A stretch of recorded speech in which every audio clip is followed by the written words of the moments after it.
ఇందిరమ్మ ఇళ్లపై కాంగ్రెస్ ప్రభుత్వం మాట తప్పింది. ఇందిరమ్మ అప్లికేషన్లను మరోసారి వెరిఫికేషన్ చేయాలని నిర్ణయించింది.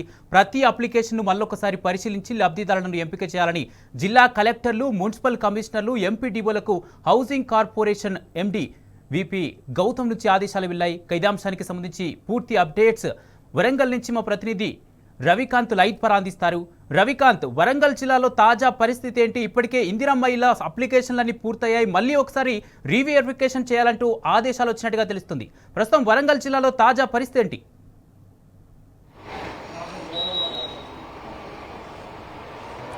కుమార్, మనం స్పష్టంగా చూస్తూ ఉన్నాము.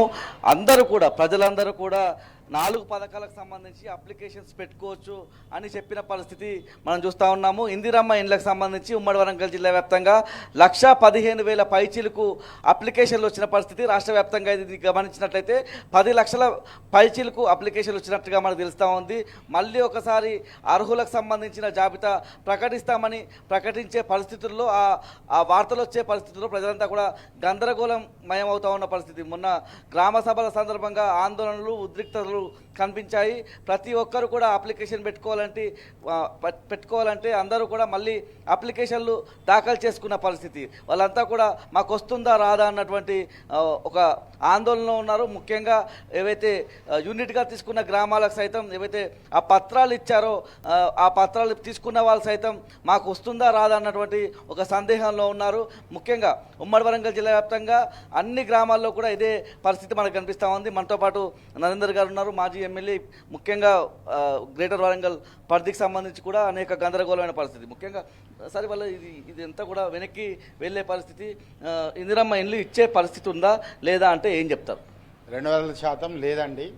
ప్రధానంగా చెప్పాల్సినటువంటి అంశం ఏంటంటే, ఎక్కడైనా కానీ రాష్ట్రంలో ఉన్నటువంటి బడ్జెట్, వాళ్ళకు ఉన్నటువంటి వనరులు ఏ విధంగా ఉన్నాయి, దాన్ని బట్టే వాళ్ళు ఇచ్చేటువంటి ప్రామిస్లు ఉంటాయి. కానీ ఈ ప్రభుత్వం అబద్ధాల ప్రభుత్వం.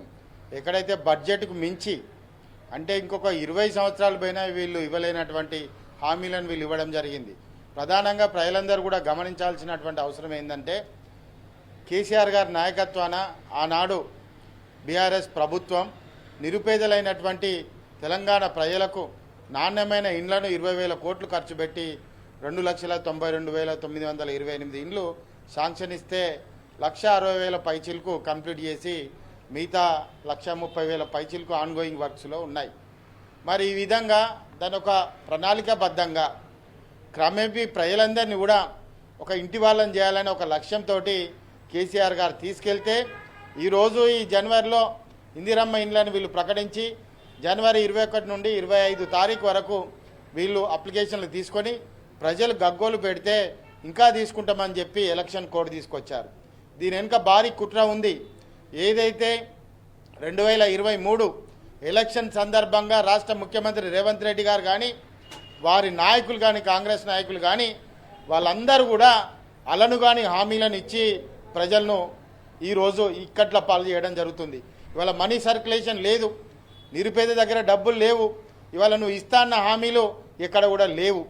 మరి ఇవి కూడా నువ్వు అబద్ధపు మాటలు చెప్పి ఎలక్షన్లకు ఏ విధంగానైతే శాసనసభలో గెలిచావో, ఈరోజు లోకల్ బాడీ ఎలక్షన్స్ ఏవైతే ఉన్నాయో వాటిలో కూడా నువ్వు అబద్ధమాడి ముందుకు పోతున్నావు. కానీ నిన్ననే ఇన్స్టాగ్రామ్లో చూసాం, ఎంత సెల్ఫ్ గోల్ అంటే కాంగ్రెస్ పార్టీ ఇన్స్టాగ్రామ్లో 73% బీఆర్ఎస్ పార్టీకి మద్దతు తెలిపారు, 27% కాంగ్రెస్కు మద్దతు తెలిపారు. మీరు పోతుంటే మీ అబద్ధాలను ఎవరు నమ్మే పరిస్థితి లేదు. మీరు ఇందిరమ్మ ఇండ్లు ఇస్తాన్న తర్వాతనే ఈ రిజల్ట్ ఉంది ప్రజల నుండి. కాబట్టి బడ్జెట్లో వీళ్ళకు బడ్జెట్ ఎంత, దాన్ని ఏ విధంగా కేటాయించాలి, నిరుపేదలైనటువంటి హాస్టల్లో చదువుకున్నటువంటి పిల్లలకు ఏ విధంగా కేటాయించాలి, అదేవిధంగా బీసీలకు ఏ విధంగా కేటాయించాలి, ఎస్సీ ఎస్టీలకు ఏ విధంగా కేటాయించాలి, అదేవిధంగా వెనుకబడ్డటువంటి మైనార్టీలకు ఏ విధంగా కేటాయించాలన్నది ఎక్కడ కూడా చేయకుండా ఇష్టం ఉన్నట్టు హామీలు ఇచ్చారు.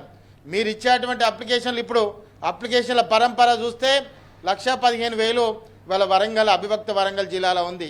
రామారామి రాష్ట్రమంతా కంపేర్ చేస్తే 10 లక్షల అప్లికేషన్లు వచ్చినా కానీ మీకు దానికి సగానికి సగం స్క్రూటినీలో పోయినా కానీ 5 లక్షలకు మాత్రం మీరు ఇవ్వాల్సినటువంటి అవసరం ఉంటుంది. కానీ తస్మత్ జాగ్రత్త, మీకు ఒక గతం గుర్తు చేస్తున్నాను. ఇదే వైఎస్ రాజశేఖర రెడ్డి ముఖ్యమంత్రిగా ఉన్నప్పుడు ఇదే వరంగల్ జిల్లా నుండి చనిపోయిన అతని మీద మేము నిందలేయాలని అనుకోవడం లేదు. మాందాటి సత్యనారాయణ గారు ఆ రోజు ఇదే ఇందిరమ్మ ఇండ్ల స్కామ్లో వారు ప్రధాన నిందితుడుగా ఆ రోజు నిలబడడం జరిగింది.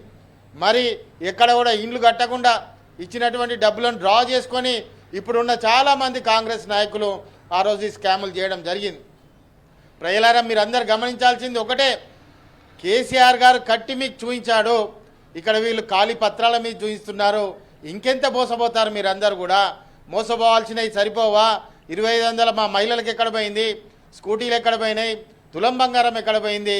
ఈరోజు అదేవిధంగా రైతు భరోసా, రైతు బీమా, రైతు రుణమాఫీ ఎక్కడ పోయినాయి? చివరికి వికలాంగులైనటువంటి మా సోదరులకు సోదరిమణులకు కూడా 5000 రూపాయలు ఇస్తా అని చెప్పి ఇవాళ నీ ముఖం సాటేసినావు. నువ్వేం చేస్తున్నావు? ఈరోజు ఇవాళ ఎక్కడ పోయినా కూడా గొప్పలు చెప్పుకొని తిరుగుతున్నావు. మొత్తం కమిషన్ల వంత అయిపోయింది నీ ప్రభుత్వం. మేము నిజంగా చెప్తున్నాం, ఇవాళ రాష్ట్రం మొత్తం ఛాలెంజ్ చేస్తున్నాం. ఇందిరమ్మ ఇండ్లు కనుక మీరు ఇస్తే మీరు ఊరికొక 10 ఇండ్లు 20 ఇండ్లు లెక్క పెట్టి చాక్లెట్లు నోట్లో పెట్టి, నిన్ననే మా నాయకుడు చెప్పారు, మా రాష్ట్ర వర్కింగ్ ప్రెసిడెంట్ గారు చెప్పారు, కేటీఆర్ గారు వారు చెప్పారు, ఏదో ఒక సినిమాలో ఏదైతే కోట శ్రీనివాసరావు గారు ఉన్నారో కోడిని ముందు కట్టి తినుకుంటా భోజనం చేశాడని చెప్పాడో, ఇవాళ రేవంత్ రెడ్డి కూడా అదే చెప్తున్నాడు. నిజంగా చెప్పాలంటే ఆయనన్న కోట శ్రీనివాసరావు సినిమాలో యాక్టింగ్ కోసము కోడిని పెట్టి యాక్టింగ్ చేసిండు, కానీ నువ్వు అంతకంటే అభిమానం, నీ దగ్గర కోడి కూడా లేదు, నువ్వు ఏం చూపించలేని పరిస్థితి ఉన్నదని కూడా ఈ సందర్భంగా మేము ఇంకా చెప్పాల్సిన అంశం ఏంటంటే, ఎంజిఎం హాస్పిటల్లో మెడిసిన్ లేదు, కావాల్సినటువంటి డాక్టర్స్ లేరు.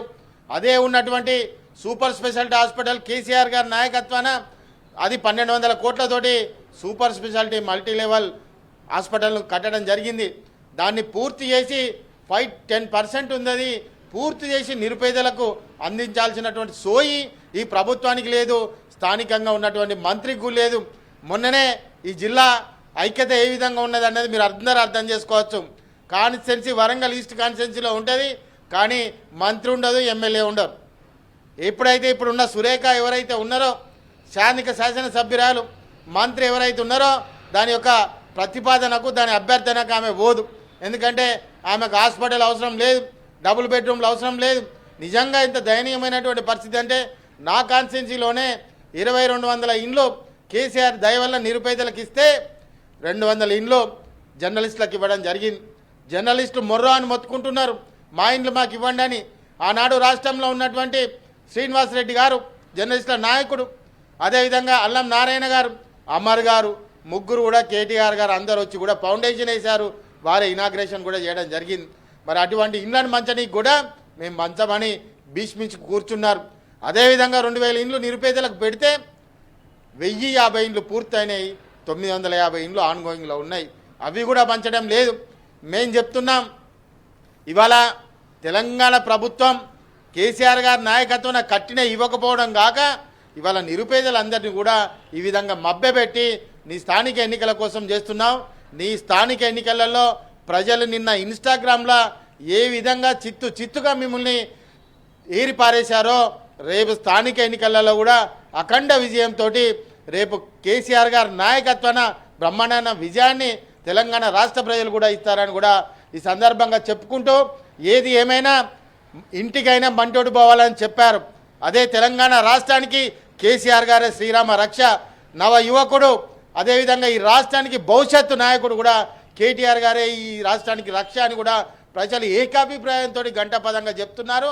ప్రజలు సిద్ధంగా ఉన్నారు, ఏ ఎన్నిక రాని అవుట్ రైట్ బీఆర్ఎస్ గెలుస్తుందని కూడా ఈ సందర్భంగా చెప్పడం జరుగుతుంది. ఇది మొత్తంగా చూస్తే వరంగల్ తూర్పు నియోజకవర్గాన్ని మనం చూసినట్టయితే 2200లకు సంబంధించి జర్నలిస్టుల కోసం ఇల్లు నిర్మిస్తే అవి ఇవ్వడానికి ఇవాళ ఏదైతే కాంగ్రెస్ ప్రభుత్వానికి తీరిక లేదని చెప్పి కూడా నరేందర్ గారు విమర్శిస్తున్న పరిస్థితి కూడా మనకు కనిపిస్తూ ఉంది. Over to studio.